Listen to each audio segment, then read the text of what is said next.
siang Bapak Ibu sekalian. Selamat siang.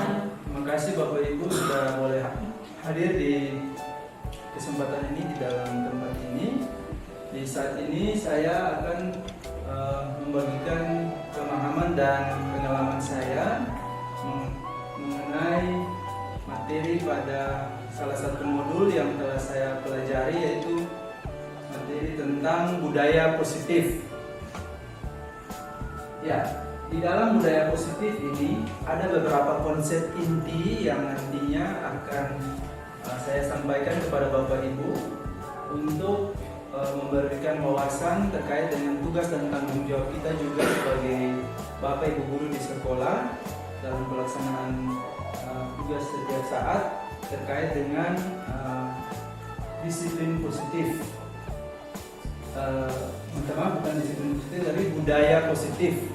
Ya, jadi di dalam konsep inti budaya positif ini ada beberapa hal, yaitu yang pertama perubahan paradigma belajar, disiplin positif, motivasi perilaku manusia, kebutuhan dasar, posisi kontrol restitusi, keyakinan keras, dan segitiga restitusi. Konsep-konsep inilah yang nantinya akan dipelajari dalam budaya positif. Ya, kita akan lihat satu persatu. Yang pertama, perubahan paradigma belajar. Nah, seperti yang kita ketahui bahwa kalau dibilang perubahan paradigma berarti perubahan pola pikir. Yang dulunya proses pembelajaran kita masih bersifat monoton dan belum memahami kondisi atau kebutuhan peserta didik. Di dalam perubahan paradigma belajar ini kita diharuskan atau kita dibuka wawasannya mengenai konsep perubahan paradigma belajar, mengenai transformasi pembelajaran yang tadi, pembelajaran yang belum memahami kondisi peserta didik, dia berubah menjadi pembelajaran berdiferensiasi. Pembelajaran ini diharapkan untuk mewujudkan 6 dimensi profil pelajar Pancasila. Ya, yang berikutnya terkait dengan makna kontrol dalam melaksanakan tugas dan tanggung jawab kita. Makna kontrol, terkadang kita sebagai Bapak Ibu guru dalam melaksanakan tugas kita terkadang miskonsepsi, artinya salah paham terkait dengan kontrol. Nah, ini adalah 4 hal yang sebenarnya kita sudah sering lakukan, bahwa itu adalah kesalahpahaman dalam melaksanakan tugas kita sebagai salah satu tugas kita sebagai pendidik melakukan fungsi kontrol.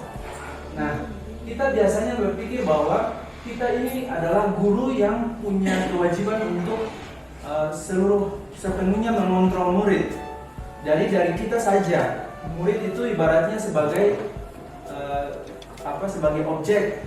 Tapi kita tidak melibatkan siswa juga untuk berinteraksi. Kita dengan mendominasi kontrol kita terhadap murid. Lalu yang kedua adalah kita dalam memberikan penguatan positif. Terkadang kita berharap bahwa penguatan positif yang kita berikan itu selalu efektif dan memberikan manfaat.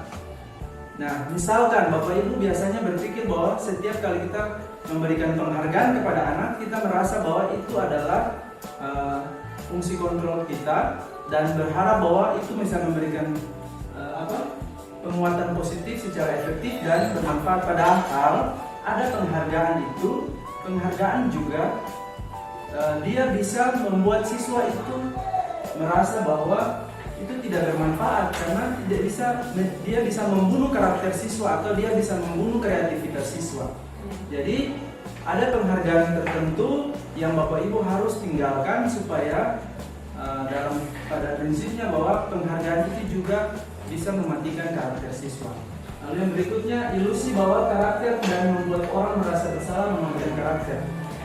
Nah, kita berpikir bahwa terkadang selama ini kita berpikir bahwa ketika kita memberikan hukuman dalam bentuk pernyataan supaya anak itu merasa bersalah terhadap kesalahannya, itu kita berpikir dapat menguatkan karakternya. Oh iya, anak ini dia misalnya saya bilang, kamu salah tuh di bagian sini. Nah, ternyata kita punya tujuan untuk mengingatkan kesalahannya. Padahal itu adalah salah satu miskonsepsi, salah paham. Karena ketika kita membuat orang bersalah, maka mentalnya itu akan terbangun terus untuk selalu merasa bersalah. Seperti itu.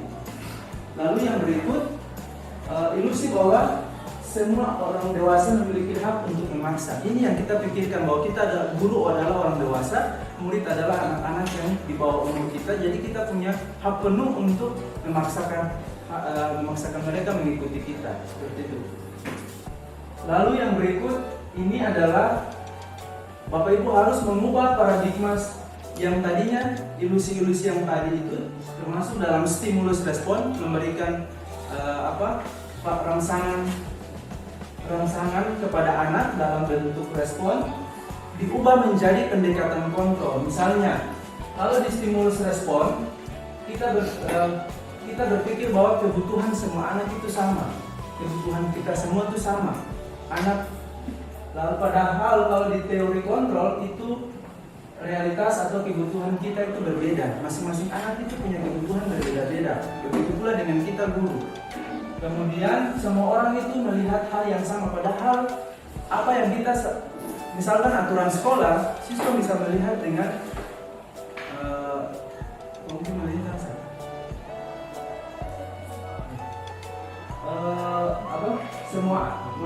semua orang melihat hal yang sama, bahwa dalam prinsipnya itu dia melihat misalkan aturan sekolah, ada persepsi masing-masing orang berbeda-beda. Jadi jangan kita berpikir bahwa semua anak itu melihat aturan ya kita tuliskan seperti itu ya, pemahaman semua sama. Anak ini berpikir begitu, berarti yang lain kita simpulkan semua sama seperti itu. Dan yang lain Bapak Ibu bisa membacanya seperti itu. Ini stimulus respon yang seharusnya kita ubah menjadi teori kontrol. Dan semua perilaku, kemudian kita harus menyadari bahwa hanya siswa yang bisa mengontrol dirinya, bukan kita yang mengontrol diri siswa. Ingat itu ya Bapak ya. Lalu di teori kontrol kita tidak bisa mengontrol orang lain. Kemudian kolaborasi dan konsensus menciptakan pilihan-pilihan baru. Model berpikir menang-menang. Kalau model berpikir yang di stimulus respon itu model berpikir menang atau kalah. Nah seperti itu. Yang berikutnya, ini adalah konsep yang kedua, yaitu disiplin positif. Seperti yang kita ketahui, Bapak Ibu berpikir mungkin selama ini bahwa disiplin itu berarti taat pada aturan. Padahal sebenarnya disiplin itu artinya bertanggung jawab terhadap apa yang dilakukan, berdasarkan tindakan-tindakan pada nilai-nilai kebajikan universal yang diyakini. Jadi kalau kita memaksakan siswa, itu berarti bukan disiplin, mengajak anak untuk disiplin, tetapi ketika kita memberikan tanggung jawab kepada anak untuk dengan sendirinya bertanggung jawab terhadap apa yang dia lakukan. Nanti setelah ini saya akan jelaskan bagaimana anak bisa bertanggung jawab terhadap apa yang dia lakukan, sehingga dia akan mengingat tentang nilai-nilai kebajikan universal yang ada padanya. Nah, nanti nilai-nilai kebajikan saya sampaikan di slide berikut. Lalu itu mengenai disiplin. Kemudian di disiplin positif. Nah, menyangkut disiplin positif ini adalah salah satu cara penerapan disiplin untuk membangun kesadaran supaya peserta didik itu sadar akan kesalahannya tanpa memberikan penghargaan, tanpa memberikan ancaman, tanpa memberikan hukuman. Jadi siswa itu akan menyadari kesalahannya dari dirinya sendiri, seperti yang tadi di teori kontrol bilang. Seperti itu dalam penyelesaian masalah. Nah, sebagai pendidik, tujuan kita adalah menciptakan anak-anak yang memiliki disiplin diri, sehingga mereka bisa berperilaku dengan mengacu pada nilai-nilai kebajikan universal, memiliki motivasi intrinsik, motivasi dari dalam dirinya, bukan motivasi karena pengaruh dari luar, ya, sehingga perubahan perilakunya itu menjadi perilaku yang lebih baik. Ya, berikutnya, nah ini nilai-nilai kebajikan yang harus diyakini oleh setiap siswa. Ada yang saya ambil di sini ada beberapa, tapi saya ambil 3 poin penting, yaitu profil pelajar Pancasila, IBO Primary Years Program, keterampilan hidup. Nah, dalam profil pelajar Pancasila pasti Bapak Ibu juga sudah tahu ada 6 dimensi. Sedangkan di IBO Primary Years Program itu ada toleransi, rasa hormat, integritas, mandiri, dan lain-lain. Begitu pula keterampilan hidup dapat dipercaya, lurus hati, pendengar yang aktif, tidak merendahkan orang lain, memberikan yang terbaik dari diri. Ya, itu adalah nilai-nilai kebajikan. Jadi nilai-nilai kebajikan ini nilai-nilai yang disepakati bersama, terlepas dari suku bangsa, ras, agama, bahasa maupun latar belakang. Jadi nilai-nilai kebajikan ini kita yang sepakati bersama siswa. Ketika kita sudah sepakat dengan siswa, nantinya siswa akan diupayakan untuk selalu meyakini keyakinan itu, kesepakatan itu, yang nantinya ketika dia melakukan pelanggaran dia akan ingat kembali nilai-nilai yang sudah disepakati. Itu untuk membangun kesadaran disiplin positif. Nah, yang berikut motivasi perilaku manusia. Nah, untuk motivasi perilaku manusia ini ada dua motivasi. Ada motivasi dari secara intrinsik, sedangkan motivasi dari luar, yaitu motivasi ekstrinsik. Nah, kalau motivasi ekstrinsik itu kita memberikan sesuatu, ya. Kalau pengaruh dari luar itu biasanya ada datang untuk ke kita, itu untuk menghindari ketidaknyamanan atau hukuman, atau untuk mendapatkan imbalan atau penghargaan dari orang lain. Itu motivasi itu. Jadi kalau kita melakukan sesuatu karena kita takut dihukum, anak mau melakukan sesuatu itu karena takut dihukum, tidak terlambat datang sekolah karena takut dihukum, itu motivasi ekstrinsik. Ataupun mungkin karena kita belajar, anak itu terdorong, bapak guru ini kalau mengajar nanti biasanya kasih gula-gula kah, atau kasih uang kah, ya, penghargaan, pujian. Nah, itu motivasi itu yang membangun. Sebenarnya motivasi itu jangan kita kembangkan, itu motivasi ekstrinsik. Tapi yang seharusnya motivasi intrinsik, harus bangun dari dalam dirinya, bahwa untuk menjadi orang yang mereka inginkan dan menghargai diri sendiri dan nilai-nilai yang mereka percayai. Jadi seperti itu, kita harus bangun supaya pada saatnya tidak ada, misalkan kalau tidak ada penghargaan, anak itu tidak lalu berpikir, kita sih mau bikin, pokoknya sih kasih beta penghargaan, seperti itu. Ataupun dia mau bikin, lagian juga bikin juga yang ada hukuman. Nah itu, biasanya kita membangun pemikiran-pemikiran itu yang membuat anak merasa seperti itu. Lalu yang berikut, ya, setelah motivasi perilaku manusia, yang berikutnya ini, sebentar.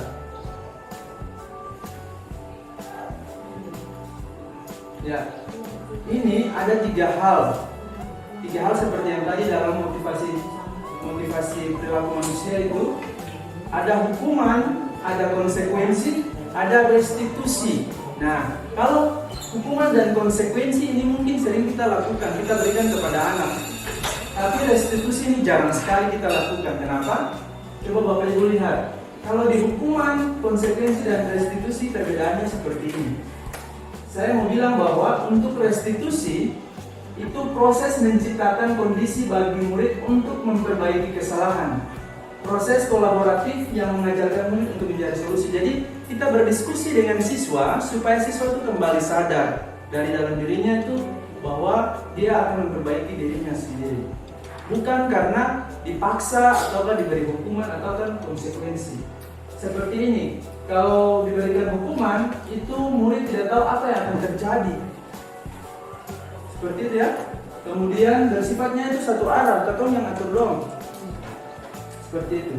Ya. Kadang hukuman yang kita berikan itu berupa fisik, verbal, kata kasar ya. Terus sindir dan sebagainya. Lalu yang berikut, kebutuhan dasar manusia. Bapak Ibu sekalian, sebenarnya anak berperilaku di sekolah itu karena mereka ingin memenuhi 5 kebutuhan dasar ini. Ingin memenuhi kebutuhan dasar. Nah, kebutuhan dasar manusia ini adalah segala sesuatu yang dilakukan untuk mendapatkan apa yang kita inginkan. Jadi siswa berperilaku di sekolah itu sebenarnya dia untuk memenuhi dia punya kebutuhan. Nah, untuk kebutuhan dasar manusia ini ada 5. Yang pertama itu kebutuhan bertahan hidup, kebutuhan kasih sayang dan rasa diterima, kebutuhan penguasaan, kebutuhan kebebasan, dan kebutuhan kesenangan. Kalau bertahan hidup jelas harus dia penuhi adalah makanan, pakaian, tempat tinggal, keamanan, kesehatan. Kalau kasih sayang dan rasa diterima itu seperti ini, rasa diterima, diperdulikan, dapat perhatian dari kita, bisa bekerja sama. Nah, itu dia ingin memenuhi kebutuhan itu. Lalu kemudian dia ingin ada orang lain bisa memberikan kepada dia kasih sayang dan rasa diterima dari orang lain. Lalu penguasaan. Nah, di penguasaan ini terkadang anak itu karena membuat kesalahan itu, ya, ada Bapak Ibu yang mau sampaikan sesuatu? Nah, kalau tidak kita lanjut. Penguasaan ini berkaitan dengan harga diri. Jadi kalau anak kita mempermalukan dia, berarti dia akan memberontak. Terkadang kalau kita bicara siswa di depan siswa lain, pasti dia akan malu. Harga dirinya itu akan dia pertahankan. Makanya kita harus tahu bahwa dia punya kebutuhan dasar. Salah satunya itu penguasaan ini. Dia punya harga diri juga. Dia ingin untuk bisa dianggap oleh orang lain. Seperti itu. Lalu kebutuhan yang berikutnya adalah kebebasan. Bisa mandiri, bisa memiliki pilihan, mencoba hal baru. Itu adalah mandiri, bukan kebebasan, bukan sebenarnya bebas dan melakukan apa saja yang di luar daripada tanggung jawabnya. Lalu yang berikut kesenangan. Kesenangan ini pasti ya berkaitan dengan humor, hal-hal bisa bermain, antusiasme dan tertawa bersama orang lain, seperti itu. Nah, ini Bapak Ibu. Mungkin Bapak Ibu selama ini bisa menyadari Bapak Ibu ada di posisi yang mana. Ada posisi penghukum, posisi pembuat merasa bersalah, posisi teman, posisi pemantau, posisi manajer. Nanti kita akan belajar satu persatu. Penghukum itu seperti apa? Penghukum ini yang lebih keras. Membuat merasa bersalah ini kadang lewat verbal tapi menyakitkan. Kalau teman, kita ingin berbicara dengan posisi kita, memposisikan diri sebagai teman dan sama siswa. Gitu ya Bapak Ibu ya. Kalau pemantau berarti kita mengingatkan siswa untuk aturan yang harus dia ikuti. Kalau manajer ini yang lebih bagus, lebih baik. Posisi ini yang saya harapkan bisa kita lakukan, karena dengan manajer ini kita bisa mengatur, bisa kita mengelola mental, psikis daripada siswa sehingga membangun kesadaran untuk bisa bertanggung jawab terhadap kesalahan yang dia lakukan. Seperti itu. Nah, misalkan saya contohkan seperti ini, kasusnya itu adalah siswa datang terlambat ke sekolah. Kalau kita ada di penghukum, biasanya yang dulu-dulunya biasa kita bilang, salah satu hal yang bisa dilakukan oleh guru yang posisinya sebagai penghukum adalah menyuruh siswa membersihkan toilet sekolah. Kalau pembuat merasa bersalah, mungkin dia akan mengatakan, sudah berulang kali kamu diperingatkan, tetapi tetap saja mengecewakan bapak atau ibu. Itu kadang kata-kata ini yang kita sampaikan. Kalau kita pernah menyampaikan itu, kita ada di posisi ini, membuat rasa bersalah. Lalu kalau kita ada di teman, seperti ini, ayo patuhi aturan sekolah ya, tolong bantu bapak atau ibu. Sekali ini saja. Ya sudah, lain kali jangan datang terlambat lagi ya. Nah, itu salah satu kata-kata yang biasanya kita sampaikan yang memposisikan diri sebagai teman. Sedangkan kalau kita ada di posisi pemantau, mungkin kata-kata yang seperti ini bisa kita sampaikan. Dengan datang terlambat itu tandanya kamu telah melanggar peraturan sekolah. Berarti posisi pemantau berarti mengingatkan siswa terhadap aturan. Kamu tahu konsekuensinya kan? Contohi teman-temanmu yang selalu tepat waktu. Kalau di posisi manajer, apakah kamu tahu kesalahanmu? Kira-kira apa yang bisa kamu lakukan untuk memperbaiki kesalahanmu? Nanti dia sendiri akan menjawab itu dan dia akan sadar dengan sendirinya untuk memperbaiki kesalahannya. Ya, seperti itu ya Bapak Ibu. Nah, berikutnya ada keyakinan kelas. Mengapa keyakinan kelas mengapa bukan peraturan kelas? Seperti itu.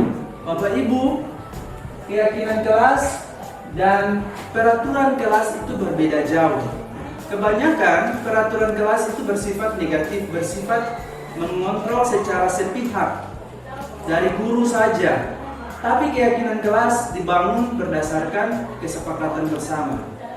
Misalkan kalau kita buat kesepakatan kelas, nah itu salah satu.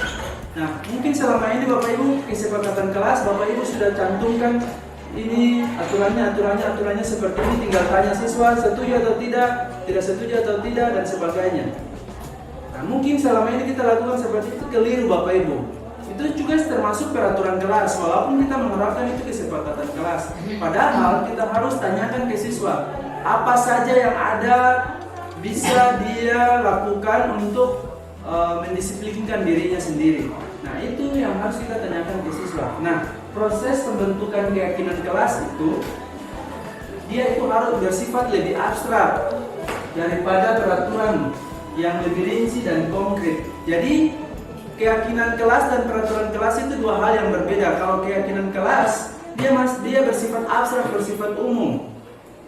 Kalau peraturan kelas dia lebih rinci dan konkret. Jadi langsung ke orangnya. Tapi bersifat abstrak, dia ini semacam membuat siswa itu membayangkan kira-kira apa yang saya bisa lakukan, nanti konsekuensinya bagaimana, seperti itu. Lalu yang berikut, pembentukan kelas itu berupa pernyataan-pernyataan universal, bersifat umum, ya, tidak mengkhususkan atau tidak mengikat orang secara langsung.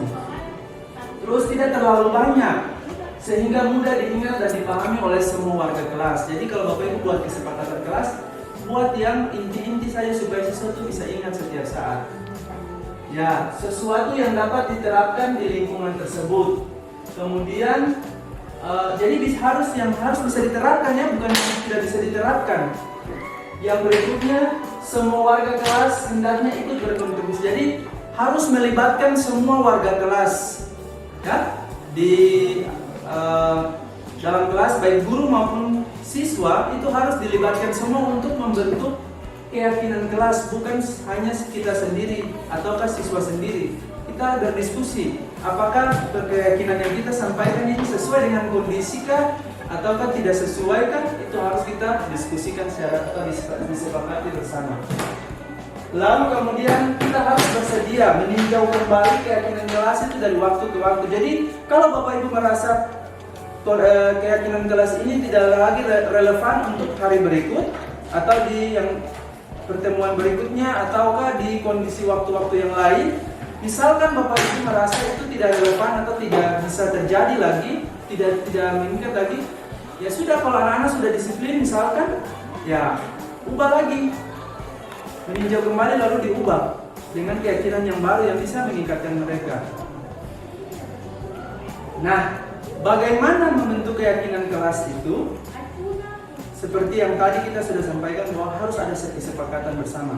Lalu Bapak Ibu, misalkan ada siswa yang kalau sudah membentuk keyakinan kelas atau keyakinan di sekolah, misalkan ada peraturan sekolah, tapi siswa berbuat kesalahan, bagaimana Bapak Ibu bisa menyelesaikannya? Bapak Ibu bisa menjadi seorang manajer untuk menyelesaikan dalam memposisikan diri sebagai seorang manajer dengan melaksanakan konsep segitiga restitusi. Ya, Bapak Ibu ya. Bapak Ibu bisa dengar? Ya. Dengan menggunakan konsep segitiga restitusi. Nah, Bapak Ibu ada yang pernah dengar konsep segitiga restitusi? Kalau segitiga pasti pernah dengar ya? Ya. Tapi kalau restitusi mungkin hal baru. Saya juga ketika belajar di program guru penggerak baru saya tahu juga restitusi seperti apa. Nah ternyata konsep segitiga restitusi ini juga membantu kita dalam melaksanakan tugas, khususnya untuk menyelesaikan masalah siswa. Nah di segitiga restitusi itu konsep yang berupa proses dialog. Dalam segitiga restitusi itu proses dialog yang kita jalankan antara guru ataukah orang tua agar dapat menghasilkan peserta didik yang mandiri dan bertanggung jawab. Jadi dia dengan sendirinya muncul kesadaran, lalu dia bisa bertanggung jawab menebus kesalahannya itu seperti apa, memperbaiki kesalahannya seperti apa. Itu kita bisa terapkan segitiga restitusi ini. Nah, bagaimana menyelesaikan masalah dengan menggunakan segitiga restitusi? Ada 3 tahapan.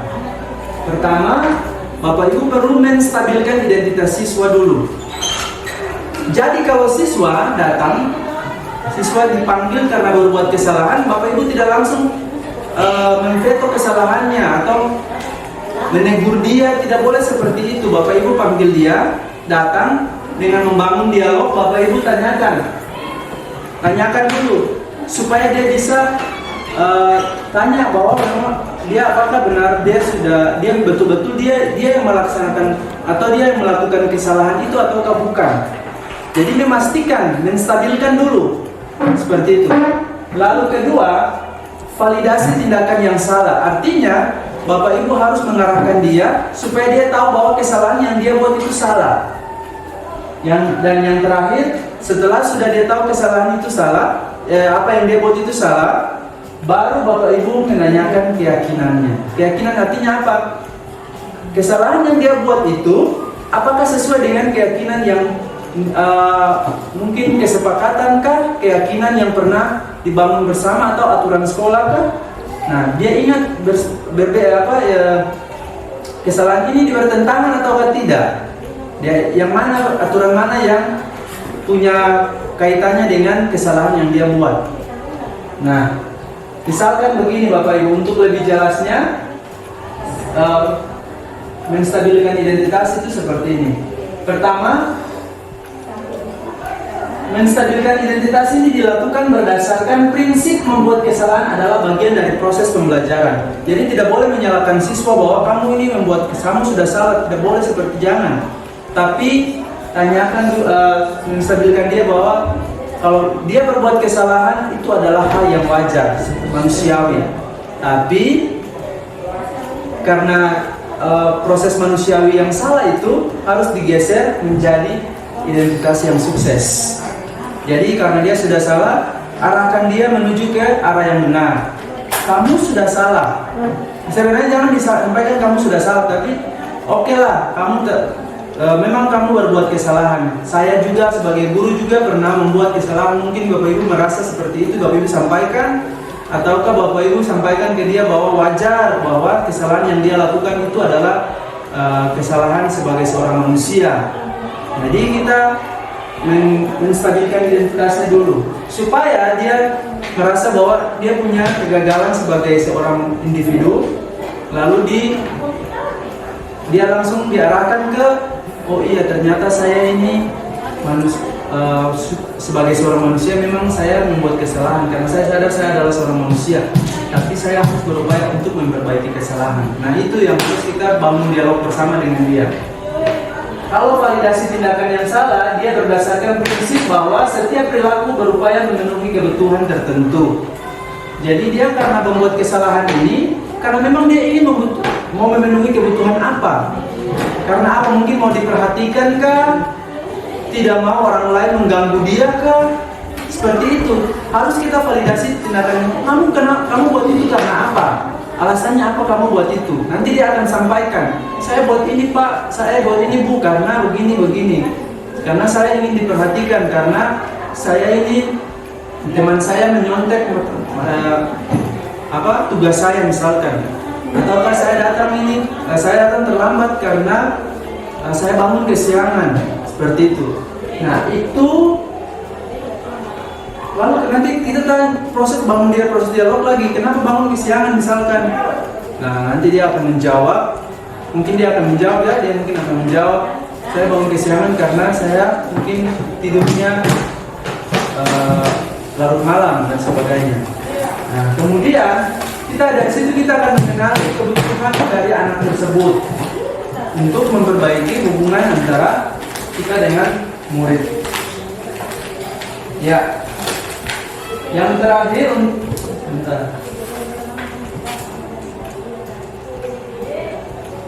ya tadi jadi yang berikutnya itu making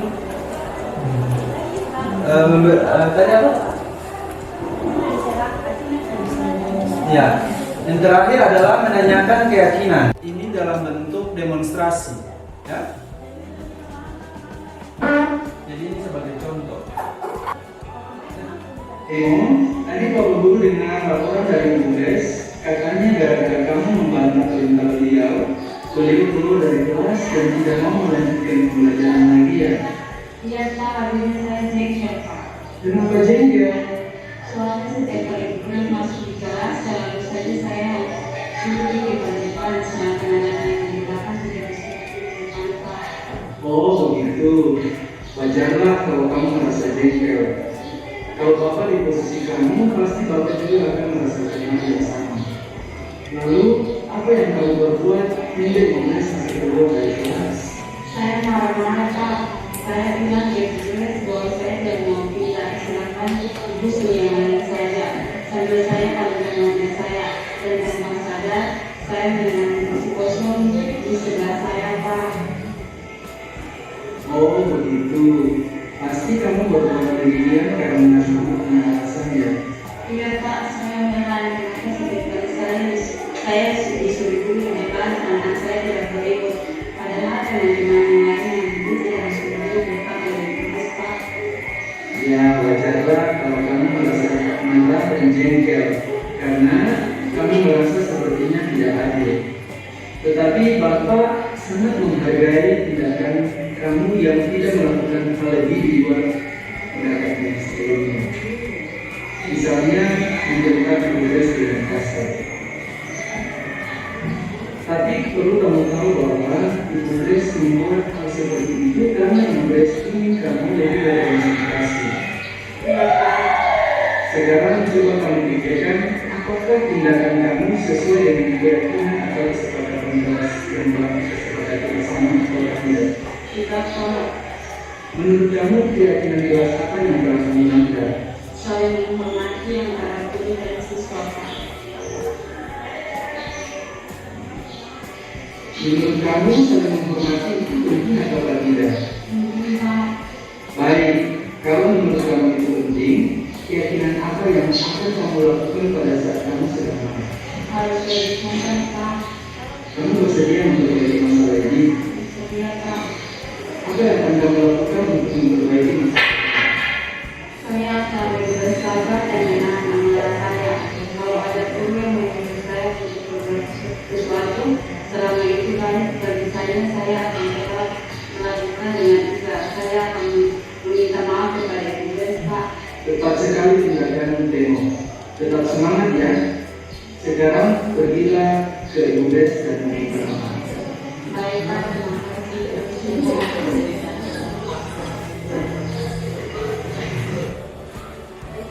Ya Bapak Ibu, dalam penerapan program disiplin positif, hendaknya kita memiliki standar kepribadian profesional dan sosial yang baik, di mana guru mampu merefleksikan dirinya dalam posisi kontrol saat ini.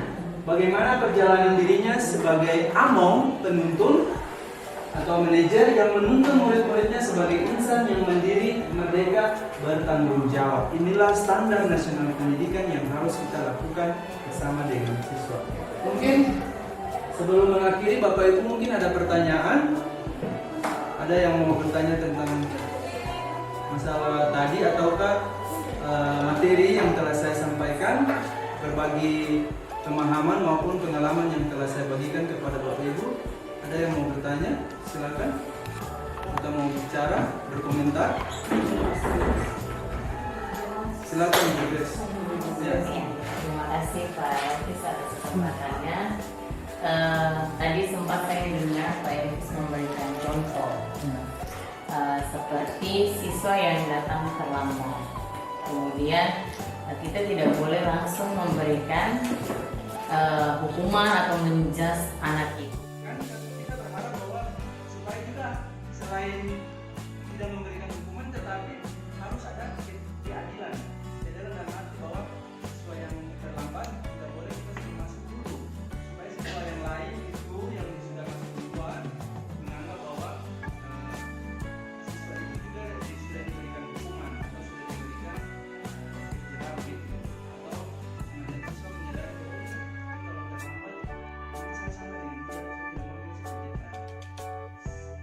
Misalkan kita punya program-program sekolah ini kan ada.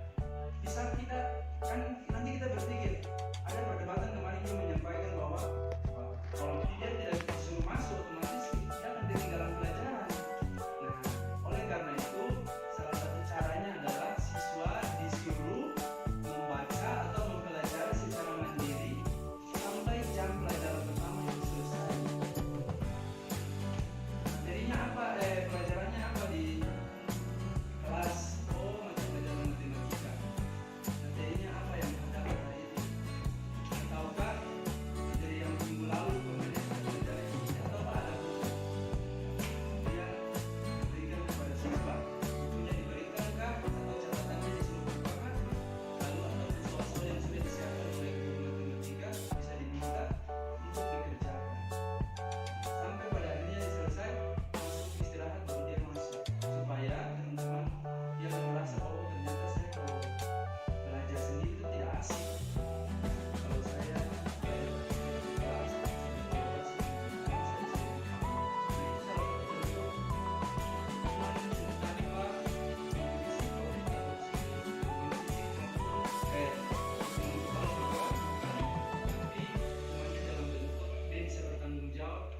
dia bisa dalam bentuk apa ya, semacam hukumannya dalam bentuk motivasi begitu, mendorong dia untuk lebih bertanggung jawab terhadap kesehatan.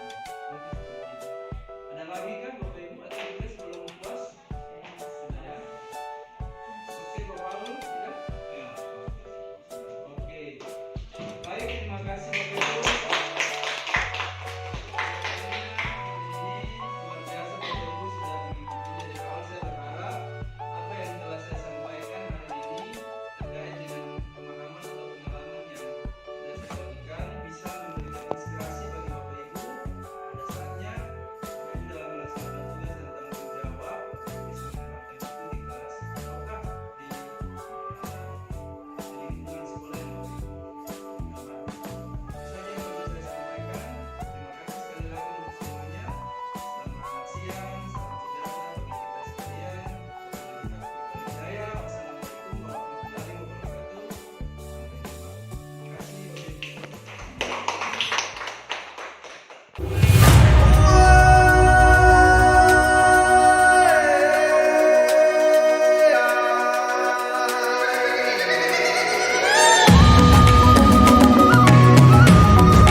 Dan bukalah matamu, saatnya meraih mimpimu.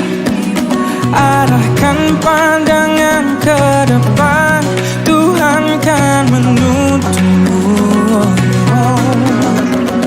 Sadarilah masa berganti, tantangan kan kita hadapi.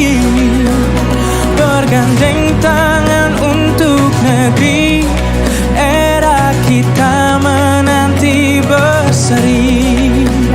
Kita belajar Pancasila, kita bernafas dalam sila-silanya.